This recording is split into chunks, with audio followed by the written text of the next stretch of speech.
പാകിസ്ഥാന്റെ തെരുവിൽ ഇസ്രായേൽ വിരുദ്ധ പ്രക്ഷോഭം നടത്തിയ പാർട്ടി തെഹ്രീക്ക് ലെബൈക്ക് പാകിസ്ഥാൻ. പാകിസ്ഥാൻ ഈ പാർട്ടിയെ നിരോധിച്ചു. തീവ്രവാദ വിരുദ്ധ നിയമപ്രകാരമാണ് നിരോധനം. പ്രധാനമന്ത്രി ഷഹബാസ് ഷെരീഫിന്റെ നേതൃത്വത്തിൽ ചേർന്ന മന്ത്രിസഭാ യോഗമാണ് പാർട്ടി നിരോധിച്ചത്. 2011 പ്രവിശ്യ ഗവർണറെ കൊലപ്പെടുത്തി തുടങ്ങിയ സംഘടന 2016 മുതൽ രാഷ്ട്രീയ ഇടപെടലുകൾ സജീവമാക്കി. പിന്നെ പാകിസ്ഥാനിലെ 4ാമത്തെ വലിയ പാർട്ടിയായി വളർന്നു. 2018 20 ലക്ഷത്തിലധികം വോട്ടുകൾ സ്വരൂപിക്കാൻ ശേഷിയുണ്ടാക്കി. മതപരമായ വിഷയങ്ങളിലൂന്നി പ്രതിഷേധത്തിലൂടെ ശ്രദ്ധ പിടിച്ചുപറ്റി. ഗാസ ഐക്യദാർഢ്യ മാർച്ച്, പ്രവാചകന്റെ കാർട്ടൂൺ, അങ്ങനെയുള്ള വിഷയങ്ങളിലാണ് തെഹ്രീക്ക് ലെബൈക്ക് പാകിസ്ഥാനിൽ പ്രതിഷേധങ്ങൾ സംഘടിപ്പിച്ചത്. 2021 ശക്തമായ പ്രക്ഷോഭങ്ങൾ നടത്തിയതിനു മുൻപും തെഹ്രീക്ക് ലെബൈക്ക് പാകിസ്ഥാൻ പാർട്ടിയെ നിരോധിച്ചിരുന്നു. 4 വർഷത്തിനിടെ ഇത് 2ാം തവണയാണ് പാകിസ്ഥാൻ ഒരു ഇസ്ലാമിക പാർട്ടിയെ നിരോധിക്കുന്നത്. അംഗങ്ങളും പോലീസും തമ്മിലുള്ള ഏറ്റുമുട്ടലിൽ 5 പേർ കൊല്ലപ്പെട്ടതിന് ഒരാഴ്ചയ്ക്ക് ശേഷമാണിത്. പാകിസ്ഥാൻ ഭരണഘടനാ പ്രകാരം ഒരു രാഷ്ട്രീയ പാർട്ടിയെ പിരിച്ചുവിടാനുള്ള അന്തിമ തീരുമാനം സുപ്രീം കോടതിയുടേതാണ്. 15 ദിവസത്തിനുള്ളിൽ സർക്കാർ അവരുടെ പ്രഖ്യാപനം കോടതിയിൽ സമർപ്പിക്കുമെന്ന് പ്രതീക്ഷിക്കുന്നതായി ഡോൺ റിപ്പോർട്ട് ചെയ്യുന്നു.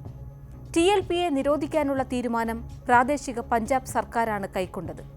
പിന്നീട് ഈ തീരുമാനത്തിന് മന്ത്രിസഭ അംഗീകാരം നൽകുകയായിരുന്നു. ഒക്ടോബർ 13 ലാഹോറിൽ നിന്നും തലസ്ഥാനമായ ഇസ്ലാമാബാദിലേക്കുള്ള ലോങ് മാർച്ച് TLP റാലി അക്രമാസക്തമായിരുന്നു. സംഭവത്തിൽ ഒരു പോലീസ് ഉദ്യോഗസ്ഥനുൾപ്പെടെ 16 പേർ കൊല്ലപ്പെടുകയും ചെയ്തു. ഈ സംഭവത്തിന്റെ പശ്ചാത്തലത്തിലാണ് പാകിസ്ഥാൻ സർക്കാർ നിരോധനം ഏർപ്പെടുത്തിയിരിക്കുന്നത്.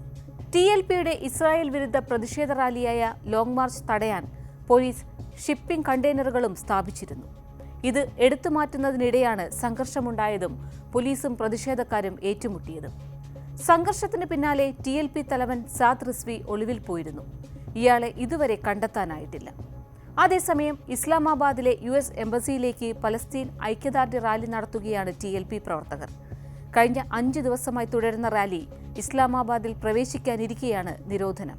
തെഹ്രീക്ക് താലിബാൻ പാകിസ്ഥാൻ, ബലൂച്ച് ലിബറേഷൻ ആർമി, ലഷ്കർ-ഇ-തൈബ, ലഷ്കർ-ഇ-ജാങ്വി, ജെയ്ഷെ മുഹമ്മദ് തുടങ്ങി നിരോധിത തീവ്രവാദ സംഘടനകൾക്കൊപ്പമാണ് ഇനി TLPയെയും കണക്കാക്കുക.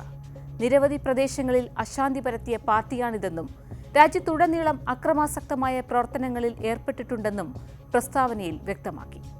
അക്രമങ്ങളിൽ നിന്നും അശാന്തിയിൽ നിന്നും പാർട്ടി വിട്ടുനിൽക്കുമെന്ന വ്യവസ്ഥയെ തുടർന്നാണ് അന്ന് നിരോധനം പിൻവലിച്ചത്. രാജ്യത്തെ ഏറ്റവും വിനാശകരമായ രാഷ്ട്രീയ ശക്തികളിൽ ഒന്നായി മാറിയ TLPയുടെ നിരോധനം പാക് മണ്ണിൽ എന്ത് പ്രത്യാഘാതങ്ങൾ ഉണ്ടാക്കും?